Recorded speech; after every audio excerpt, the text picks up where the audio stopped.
All right, in today's video, I'm going to explain what are functors.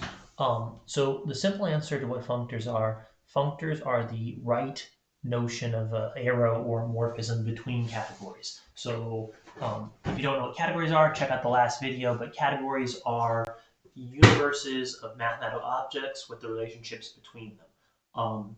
And functors then are ways of mapping from one category into another category. Now, I like to start off my videos always with a why should I care?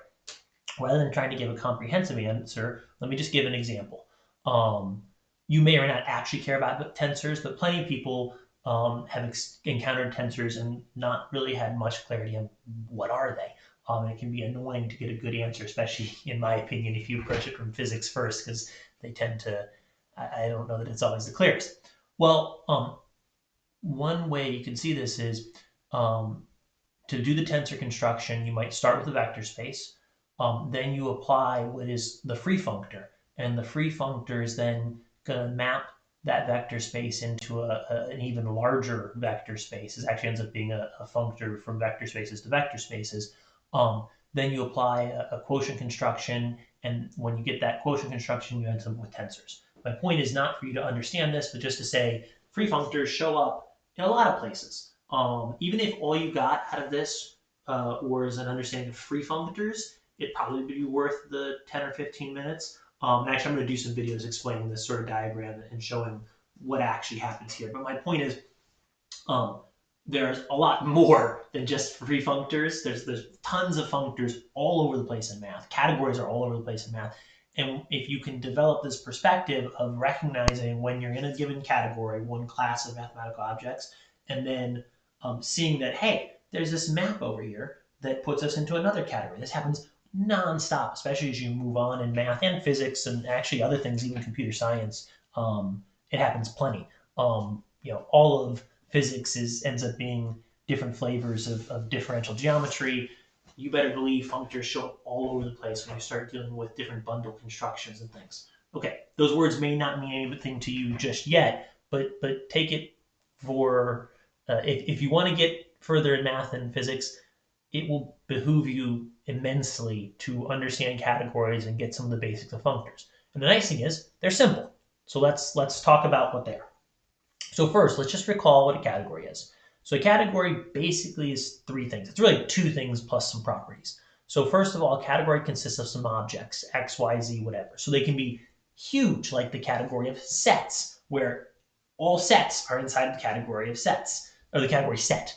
But you can also be small. They could be three object categories. It could be one object category. So that this concept encompasses a wide range. Importantly, though, we care probably less about the objects, and we really not maybe we care less about the objects. We care more about the morphisms or the arrows between the objects. Arrows, morphisms. I might even say maps. In this context, mean the same thing. They're just these directed relationships between them. So here, I'm just saying A is this nice amorphous blob. Who knows what it is? But inside of it, I've drawn three objects, and there are some arrows. Two arrows from X to Y, one arrow from Y to itself, an arrow from X to Z, an arrow from Z to X, whatever. And I'm just giving a qualitative sense. And then the extra properties they have to have, well, there has to be composition, so I need to be able to stick two arrows together to get a third one. Associativity, if I have three arrows and I can choose the two different ways to stick two together, so put one and two together, then put three, or put two and three together and put one on the front, those need to be the same thing. And finally, there needs to always be identity arrows. Go back and watch the other video if you want a quick run through of what categories are. Okay, so if that's our object is now a category. So it's all that stuff. The question is, what's the right sort of arrow from that type of object with all that structure into another category? Well, and actually, I guess I've messed my flow up here. So let's just recall, I was already launching into it. Let's recall the category theory model. Every time you encounter a mathematical object, as soon as you get some understanding of what it is, sometimes even before you get some understanding of what it is, you should ask what are its morphisms or what are its arrows, maps. What's the right sort of mapping for this type of object? And so that's exactly what I was going into. What are the right arrows for categories? And notice we've jumped up. So a category itself has objects and arrows inside of it. And now I'm saying, okay, assume you've got that thing. Now let's sort of go up a level and say, how do I map that whole thing over to another category? And the answer here is functors. That's what functors are, the right sort of arrow for categories. Let's break down what that means. So let's derive what properties a functor should have. So first off, okay, so I got some category A. I like using the fancy script A. So this is some old category. It's set, or it's top, or it's vect k, or who knows, the chain, whatever. Okay, it's got objects. X is one type of object. It's got arrows, so it's got between an object X and Y, it'll have some arrow F. Okay, so at a minimum, a functor needs to map these things, right? So we should probably map objects in A to objects in B. I mean, here I'm assuming now let's have some functor capital F going between category A and category B. So we're going to need to transport objects. We're going to need to transport arrows. Okay, so any object X needs to now get mapped to some object F of X. So if X was an object in A, F of X needs to be an object in B. Okay, and then similarly, it needs to map this whole arrow. And notice, to map the arrow then, that's got to mean that it's got to map, it's already going to map X and Y, because these are objects. So we already just said it's going to map those. But then it needs to preserve the fact that when it maps the arrow F, whatever object it mapped X to, and whatever object it mapped Y to, it needs to map little f to be an arrow between them.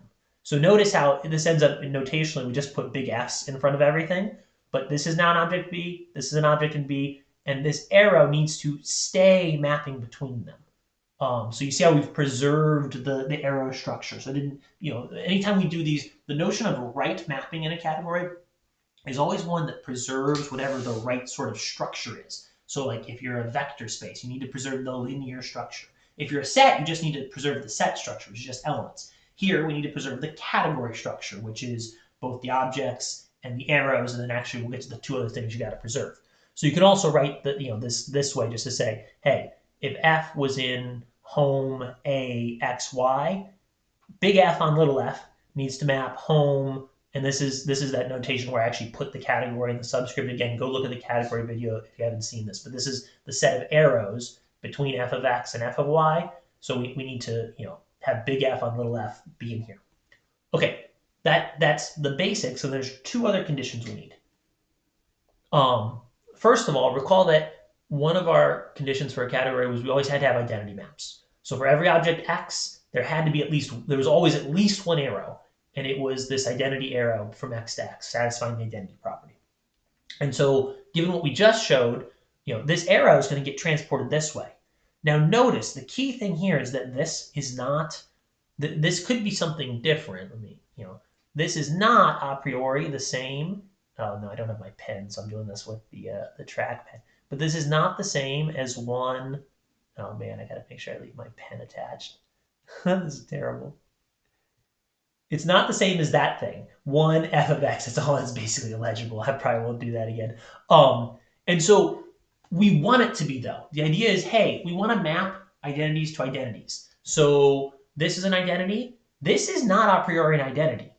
There is an identity on one f of x, right? That this arrow exists because B is a category. And so we make one of our stipulations that every functor needs to map the identity on an object x to the identity on f of x. So this is one of these cases where you can reason up front as to what the structure should be. And so here we're reasoning what structure we want to require. So this becomes one of our just requirements for functors is that they map identities to identities. So that's what we require functors to satisfy. All right, one more. Composition. So if we look over here in A, okay, we can have an arrow from X to Y, that's F, an arrow from Y to Z, that's G. And one of our category requirements is I need to be able to stick these two together to get one arrow from X to Y. And we call that composition. And again, I'll highlight, we write these in the standard, I'm writing them in the standard math order where you put G first, which is annoying as heck. And again, we'll say it'd be better if we did diagram order, but let's not talk about that now. The point is, hey, if this holds, we want to map this into B. So big F, the functor, should map this whole diagram over into B, and it should still commute. So this diagram commutes, meaning that all the arrows that have the same starting and ending point are the same. In particular, this arrow, where you go from X to Y, Y to Z, is the same as going straight from X to Z. Okay, that's what composition just is. Now, if we apply what we've already seen for the functors, we've got X maps to f of X, Y maps to f of Y, Z maps to f of Z, and then we just put big Fs on all these arrows because they all, it maps arrows to arrows appropriately. Notice that this thing is not a priori this composed with this. But again, we want F to map commutative diagrams to commutative diagrams. So we do make that a requirement, just like we did with identities. So it ends up being that the other requirement is we require that this thing needs to be the same as this, right? So if I took this, if I compose this with this, that's what this side is. And so we want it to be the same as the mapping right here. So those are so functors then end up having four things. They've got they map objects in A to objects in B. They map arrows in A to arrows in B, and in that compatible way, where if an arrow is F between X and Y, then F on little f needs to be from f of X to f of Y. And then there's just two different things they have to respect. They have to respect identity, meaning you map identities to identities, and you need to respect composition. If something is composed, if you've got a commutative diagram with composition in A, it needs to map to one in B. Real quick before I close, let me just give a little bit hand wavy, but let me give just a little bit of an example that I'm actually going to do a video on because this is a really key example to see. So let's say I've got the category set and the category vect k. So in set, the objects are sets, the arrows are functions, and in vect k, the objects are vector spaces over the field k, and the arrows are linear maps. Okay, there's a pair of functors between set and vect k. So we've got this functor f from set into vect k, and we got this functor u from vect k to set. Now f is the free functor, and free functors, what they do, they take any old set and they make it into a vector space. And so if you've got set x and set y and say a function between them, the free construction will take x to f of x, which will be a vector space generated by x. It'll take y to a vector space f of y generated by y. And it will take that function, little f, from x to y into a linear map from f of x to f of y. So it's the general way of generating, in a very particular natural sense, of generating a vector space from any old set. And then the forgetful functor goes the other way, and what it does is it takes any vector space v, and all it does is just forget the linear structure. So whereas the free functor actually generates a whole bunch of things. So whenever you have x, unless x is already a vector space, actually no, even if it is a vector space, it's going to make something much bigger when it generates the free vector space. The forgetful functor actually doesn't generate anything. It just takes the vector space and it just looks at its set structure and it just forgets it.